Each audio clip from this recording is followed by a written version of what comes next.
शीबा हैदर हमारी साथी हैं, उनसे मालूम करते हैं कि क्या हकायक सामने आए हैं इस रिपोर्ट। मतलब शीबा, हम तो एक्सपेक्ट करें कि कोई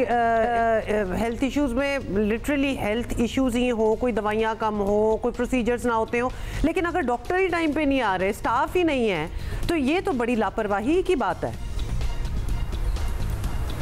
जी देखिए, बिल्कुल पाकिस्तान तहरीक इंसाफ का ये तीसरा दौर चल रहा है और इसमें इस हुकूमत ने काफ़ी कोशिश की है कि हेल्थ सिस्टम को बेहतर बनाया जाए। MTIs को इंट्रोड्यूस करवाया गया और उसके बाद जो है इसको नाफिज अमल भी किया गया, जिसके बाद जो है सूबे के जितने भी अस्पताल हैं तो उसमें जो सरकारी अमल दखल है वो काफ़ी हद तक रुका भी रहा है। लेकिन सबसे बड़ा मसला जो इस वक्त हमारे अस्पतालों में है तो वो है डॉक्टर्स की जो हाज़िरी है उसको अभी तक यकीनी नहीं बनाया जा सका। गुज़िश्ता दौर हुकूमत में 1300 से ज़्यादा डॉक्टर जो है वो भर्ती किए गए हैं और उनको मुख्तलिफ जो रूरल एरिया में इनको तैनात भी किया गया, लेकिन जो डॉक्टर्स हैं वो दूर दराज इलाकों में ड्यूटी करने से कतराते हैं और सियासी असर रसूख का इस्तेमाल करके अपनी पोस्टिंग और ट्रांसफर जो है वो रुकवाते हैं। इसी तरह अस्पतालों में भी कुछ अस्पताल इंतजामिया की जानिब से डॉक्टर्स को फेवर की जाती है और उनकी जो हाजिरी है उनको यकीनी नहीं बनाया जा रहा और यही सूरत हाल जो है वो पैरामेडिक्स की भी है। इस वक्त हमारे सूबे में जो सबसे बड़ा मसला है वो ये है कि अद्वियात की मद में 1 अरब करोड़ 1 अरब से ज़्यादा जो है वो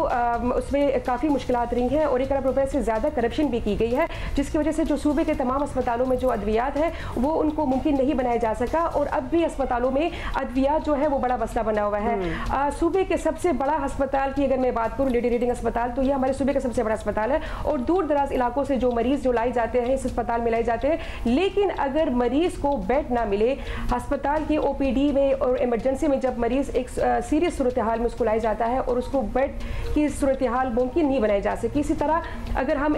उसकी बात करें, ICU बेड्स की बात करें, तो ICU बेड का भी काफ़ी मसला बना हुआ है कि मरीजों को बेड नहीं मिल रहा। तो ये हमारे सूबे का सबसे बड़ा मसला बना हुआ है कि अब तक हमारे सूबे की जो सूरत हाल को बेहतर नहीं बनाया जा सका। ठीक है, इस पर कोई रिस्पॉन्स आया है? इस पर कोई रिस्पॉन्स आया है सूबाई हुकूमत का, सेक्रेटरी का, वज़ीर सेहत का?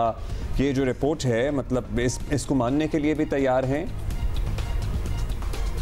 जी देखिए, बिल्कुल महकमे सेहत की जानिब से जो है दावे तो बहुत किए जाते हैं कि जी हम इस्लाहात लेके आ रहे हैं और सेहत के निज़ाम को बेहतर बनाया जा रहा है, लेकिन ये सिर्फ दावे के हद तक है। इस तरह कुछ खास सूरत हाल जो है वो देखने में नज़र नहीं आ रही और कई बार जो है सेक्रेटरी हेल्थ से और इस हवाले से जो है ना मशीर हेल्थ से भी रब्ता करने की हमने भी कोशिश की और बताया गया कि जी सूबे की जो सूरत हाल है, जो अस्पतालों की सूरत हाल है वो ठीक नहीं है। अस्पतालों में मरीजों को बेड नहीं मिल रहा है। इमरजेंसी सूरत हाल में जब मरीज लाए जाते हैं तो उनको बेड नहीं मिला था और मरीज जो है ना वो एक अस्पताल से दूसरे अस्पताल को रेफर किया जाता है। ठीक है, तहरीक इंसाफ की हुकूमत ने सेहत कार्ड जो है वो शुरू किया है, सेहत कार्ड पर मरीजों को इलाज किया जा रहा है, लेकिन सेहत कार्ड में भी जो है अगर मैं बात करूं तो उसमें भी काफी ज्यादा इससे पहले करप्शन की गई है। निजी अस्पतालों में इतनी करप्शन की गई थी कि